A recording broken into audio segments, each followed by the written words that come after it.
Hi guys, welcome back to my channel. Welcome if you are new. My name is Heather. I am a homeschooling mom of 3 kids and we are in our 11th year homeschooling. If you are new, I would love for you to hit the subscribe button and the notification bell so you are notified of all of my future videos.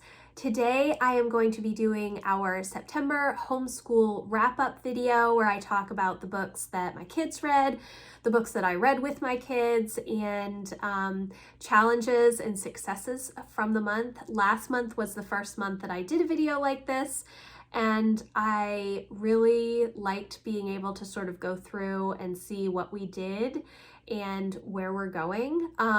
So let's get started. So first I'm going to talk a little bit about the books that I read to my kids this month. I feel like we read a lot of books, but then when I actually sat down to see the books that we read, we didn't read as many books as I thought. So I don't know. We'll see. I feel like I read a book to Lucy at the beginning of the month, and I cannot think of what that book is, and I probably already shelved it and did not write it in my Goodreads or in my teacher planner, but maybe I didn't read her anything, but I feel like there is a book missing between when we finished Homer Price at the end of August and when we started Mr. Popper's Penguins, like on September 14th. I don't know what I did the first 2 weeks of the month. Maybe I didn't read anything. Maybe it was just really crazy, which is also possible. So the first thing that I read with Lucy was Archaeologists Dig for Clues. I think that's the name of the book. I don't have the books in front of me. This was a really quick book that I read with Lucy. She enjoyed it. She liked following the little animals in each page. Anything that is cute to her and keeps her interest, especially with history, is helpful. Some of the history she is kind of like, she likes it and she doesn't like it. It depends on what the story is. We're reading Story of the World, Ancient Times, which is book 1 in the Story of the World series for Lucy. It's what I used for Emma and Jack when they were in 1st and 2nd grade. And then again, when we did levels G and H for Emma a couple of years ago. So that was the first book that we read. The next book was Mr. Popper's Penguins, which Lucy loved it. She was so excited about this book, and that was nice. I really like that it has short chapters. The ending is super funny to me. I forgot the ending from the last time that I read this book to the kids, and it really made me laugh. I won't give it away in case you haven't read it, but it's a really cute book. And they do have a movie called Mr. Popper's Penguins, and we were going to watch it this weekend because we just finished the book last week and we do family movie nights usually on the weekends. The movie is not at all, it doesn't even seem remotely close to the book. So we didn't watch it yet. We probably will. It has Jim Carrey. My kids love Jim Carrey. So we will probably watch it at some point, but we haven't watched it yet. I'll be interested to see really how different it is. I mean, there's penguins in it and there is a Mr. Popper, and I feel like that's about the extent of similarities. Okay, and then for Emma and Jack, we finished The Story of Science, Aristotle Leads the Way. I loved this book. It is so interesting to me. I do like science, sort of. I mean, I guess I was never like a huge science person in school, except I loved chemistry because of the math aspect of it. But this book about the history of science, the story of science, has been so interesting to me. This entire level has really been interesting. Some of the books, last month I talked about String, Straight Edge, and Shadow, which was it like the history of geometry. And again, I was not a big geometry person. I was more an algebra person in school. And I thought it was just so interesting. There were so many interesting little nuggets of information that were in that book. And just the fact that you're constantly questioning science, even if there are theories involved. I thought it was really interesting, and my kids really liked it as well. The next book was Archimedes and the Door of Science, which we all enjoyed as well. It was a really short book. I think it was just over 100 pages. It was, it was kind of funny because there were a couple of different stories in that book that just surprised the kids, and then how he died in the end of the book. It was kind of funny because we read about Archimedes just being stabbed by a Roman general, and then he just disappeared from all of our reading. Jack was just like, well, where did he go? He's just dead. So that was it. We don't mention him anymore. So we really liked that book a lot. And then the next book was Ida Scudder, which is one of those Christian heroes then and now books. And my kids really enjoyed this book. I liked this book as well. It was very interesting to hear about all of the medical missionary stuff that she and her family has done in India, and just some of the superstitions or religious practices back in the late 1800s, early 1900s in India, and how that affected the women in that country. So we all really, really liked that book quite a bit. So that was all of our history reading. Those were the books that we read. And then for read alouds, we finished Mr. Max, which I think I did talk about in August. We had almost finished it, but then I didn't actually end up finishing it until, I don't know, I'd have to check my Goodreads, but I think it was like the 6th or 7th of September. So I will put that here again. We had a super busy end of August, beginning of September with the kids starting public school band and chorus, which we will talk about shortly. So some of our reading ended up getting pushed back a little bit. And then the book that we are just finishing up, I'm not finished, but it's going to be in the next couple of days, I will finish it. And that is Penny from Heaven. Some of these books this year, the read alouds, the kids did not like Holes when we read that. A Ring of Endless Light was a no-go for us. They did enjoy Mr. Max, the Book of Lost Things. And then Penny from Heaven, it's an okay book. It just seems very disjointed. I don't know. Some of the read alouds I have not enjoyed as much this year. So that was all of the books that we finished in September. Now that I'm thinking about it, it's not that many books, but I felt like I was doing a ton of reading each day. So I don't know, maybe they were just longer chapters. I'm not sure. For readers, Jack, I did not assign Jack. I'm reading off of my list of books. That's if you keep hearing my clipboard. I did not assign any books to Jack this month. He has finished almost all of the arrows that I had picked out for him this year. So I just let him continue on with Harry Potter. He read Harry Potter 1. He's almost done with Harry Potter 2. He's reading through the illustrated versions this time. So I'm just letting him do that. That is fine with me. He sits and listens to all of the history and other read alouds. I want him to enjoy reading, so I do let him have a lot of control over what he is reading. And he did read a lot of the books that I wanted him to read, in July and August. So we're giving him a little bit of a break. For Emma, she finished The Gamage Cup, which she loved, and I guess that is part of a series. So she wants to read the next one. She read Everything on a Waffle, which she also liked, and then she just finished The Strange Case of Dr. Jekyll and Mr. Hyde. She liked that one as well, sort of. She didn't like the ending. Some of these books, she really enjoys the book, but then it gets to the ending and she's like, why did it happen like that? So those were the books that she read. The next one that she's reading is Outlaws of Sherwood. It's like a Robin Hood type story. So we will see how that goes. And then for Lucy, she is continuing to read I think it's I Can Read It. I think that's what it is. She reads 1 to 2 stories a day with me, and she is making incredible leaps with her reading. I'm so proud of her. It is not her favorite. She would rather do math.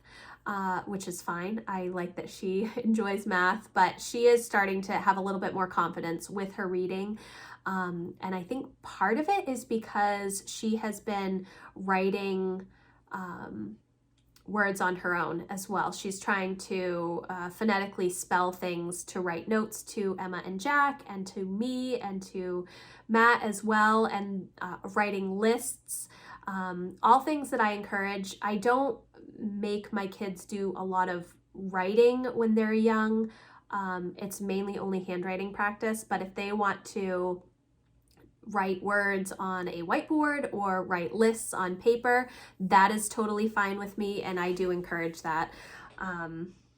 Yes, so those are all of the books that we read this month. Again, I feel like I read more books. I think that I read some books. I've been reading, what is it called? The Court of Bitter Thorn series, which is on Kindle Unlimited. If you subscribe to that, that's where I find a lot of my books lately, just indie authors, people that are self-publishing. Sometimes they're not great books, but a lot of times I will find interesting stories to read. I've been in a huge fantasy reading binge lately, I guess. I don't know if that's what you want to say, but I'm finding all kinds of fantasy books that I'm really enjoying. So that is what we have read. Now I will start talking about some of the challenges and successes. We were really busy in September. I talked a little bit about this in my October goals video. I will leave a link if you didn't see that video if you're interested. It was really crazy. I talked about this also in my August wrap-up video, that my kids decided the day before public school started that they wanted to participate in the public school band and chorus. So it was really crazy the first week of, like the last week in August, the first week in September, trying to get everybody on the same page as how we were going to get back and forth to the school all the time. And it has been a challenge, but it has also been successful. I know that sounds weird. When we are in the car at practices for my kids, we are super efficient with our time because I still need to fit all of our other school around the public school schedule. And so it's a challenge to do that, but we have also been pretty successful in doing that. Especially with my oldest, Emma, I am able to work with her pretty much for that entire hour that Jack is in school. We are going right through all of her stuff, her subjects, what we can work on in the car. We are mainly doing Spanish in the car. So she will watch her videos for her lecture, but then she will bring any of her workbook exercises or her quizzes I will print out and test. Instead of having her take them online, she will just write them out in the car, which actually she does better with a paper test than she does with an online test. I'm not sure why. It's the same exact test. It's just different for her to physically write out the stuff rather than typing it. So I'm going to continue to do that regardless of whether or not she is doing car schooling on the days that she has quizzes and tests, because that physical act of writing out helps her. So the challenge is that we have very little downtime because, you know, some days we're out of the house like 3+ hours, and then other days we're out for like an hour and a half or so.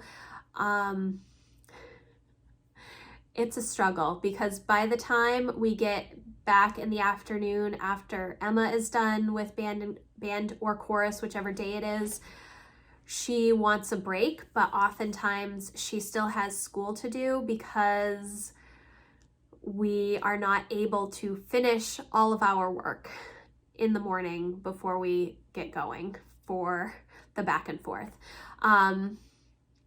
We're getting our work done, but the challenge is we're not able to do any of the extra fun things that we also like doing. Now, this is kind of how it has been. This is Emma's 5th year doing band with the public school. It was significantly less time when it wasn't a full class and she was only doing band, but now obviously Jack is also doing band and now Emma is also doing chorus. So instead of just like a 30-minute practice a couple of times a week, now it is every day, and it's a lot. I honestly don't know what to do because they love these classes, and especially with band, it's hard to just stop band. When you're learning an instrument, you need to have that constant practice. And there aren't really any teachers in our area that could do teaching the instruments so that eventually in the future they can still play them. And plus, especially for instruments, if you're not playing in a band, it's not as enjoyable. But also this year, one of the reasons that Emma continues to play in band in the public school is because she loves to be in the jazz band. And there is no jazz band this year, and there wasn't jazz band last year. And that makes it challenging because she is less inclined to want to go because she's not playing the music that she wants to play. And there are definitely mornings, especially the last week in September, Emma and Jack both were struggling a little bit and did not want to go to school. It's a hard thing to have so much freedom with homeschooling and then be tied to a public school schedule. So that is kind of the challenge and the success. The success is that we are still getting all of our school done, but we are just kind of going constantly. And so the kids have a little bit less time for their free interest-led learning projects. They are still able to work on them. I'm not able to help them as much as I would like because once we get home in the afternoon from school, I am trying to get the house clean. I'm trying to get dinner ready, trying to just get laundry done and things because I'm not able to do that pretty much before 3 o'clock because we're just not able to. So I don't know. It's so hard because they enjoy it, but there are so many other things that we also want to participate in and we're not able to because we're tied to the public school schedule. So I know that a lot of people are tied to other schedules and have the same struggle, whether you have physical therapy appointments or OT or outside lessons or co-op or all kinds of different things. So we will see how it goes. The kids enjoy it when they're in the classes. Sometimes getting going is a struggle.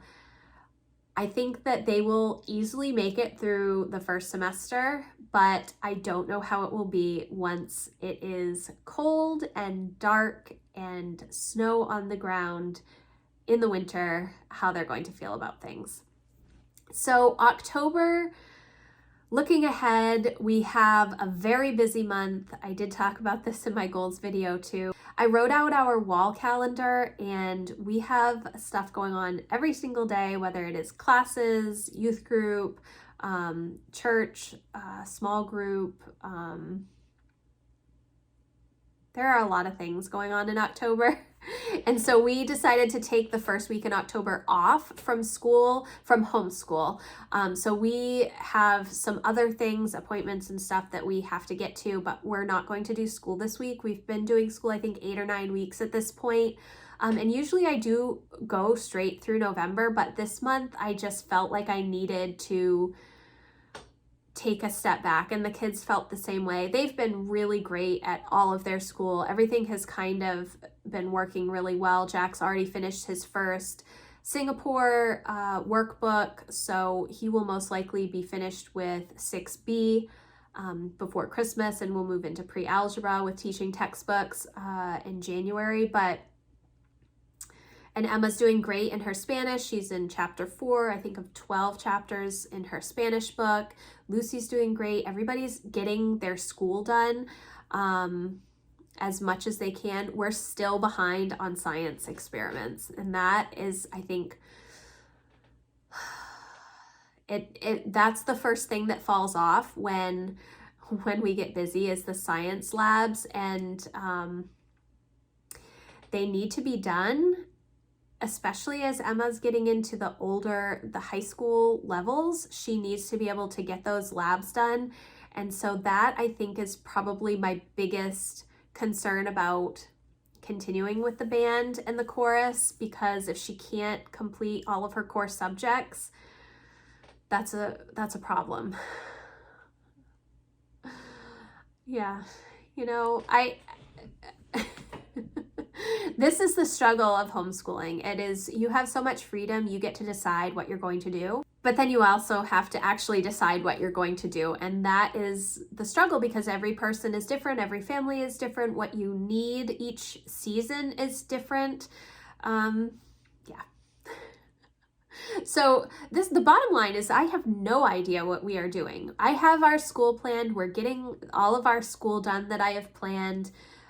Some days the kids feel a little less inclined to do their school because they are tired from the go-go-go's of public school. But we're getting there. And yeah, so it's weird because we have been super successful, because I know that we have to be. When you have to be efficient with your time, and you have a certain amount of things that you have to get done, I am more productive. I'm good on procrastination, and I almost feel like this is procrastination because we don't have a lot of extra time to do stuff. So I feel like I'm constantly almost a step behind, and I don't like to live that way, but it is forcing us to finish our work. We are into a pretty good rhythm where Emma gets up, she does her math and her Spanish, and then Jack is usually really self-motivated to get through Wordly Wise and handwriting and his math and his reading first thing in the morning before he even comes down. Math, usually he needs a little bit of help with, but everything else he pretty much does before he even comes down for breakfast in the morning, because he wants to be finished as soon as possible. Because the reason is, if he is finished with school, when we're doing car schooling in the afternoon, that car schooling is mainly for Lucy, and he can just play on his Switch or watch a movie or have screen time in the car instead of working on school. So that is what he is doing. And then we have, I'm doing our reading at 10 o'clock pretty much every morning, and reading for about an hour and a half before lunch. And that has been a really good amount of time for us to sit down and the kids draw while I'm doing that, or play Legos, that kind of stuff. That's what helps my kids pay attention, is to be doing something with their hands. So that's been really successful. And then getting to band and chorus in the afternoons we've been doing that. My mom has helped out a lot. Sometimes she will come and get Emma and bring Emma, and I can stay home with Jack and Lucy, and that has been helpful. So it has been a really good month, but I'm super busy, and I don't like to be super busy. I'm a rebel on Gretchen Rubin's 4 tendencies, and when people try and put me into a specific schedule, I don't want to do it. I want to rebel against it. I'd rather be doing what I want to be doing. And so that is a struggle that I'm working on right now. But as far as school itself goes, the kids are doing great. I'm really pleased with their progress. Emma has enjoyed all of her books that she's been reading this year, and that's super helpful. There have been years in the past where she hasn't enjoyed all of the books, but this year she's liked all of the books so far. There's a lot of fantasy books throughout this entire year for her to read, and that's her top genre that she enjoys reading. So I think that's been super helpful. Lucy understanding that she has to get her school done. It has been a slower process for her. Last year with kindergarten, she didn't really, I mean, we did school, but it wasn't really that difficult. And it wasn't very much either. So that was a little bit easier. This year, she has a little bit more work. She doesn't like to be told when she has to do things, but we've made some changes. We have like a special chair now that we go to do some of our reading together. She really likes that. And she really enjoys the hands-on history projects that Sunlight has with this level B. So I will leave a link for that if you're interested in any of those projects. I don't think you really need to do them with the actual history program. They're just fun world history projects. Like we built a yurt in September. I had that on my weekly week in the life video that I did.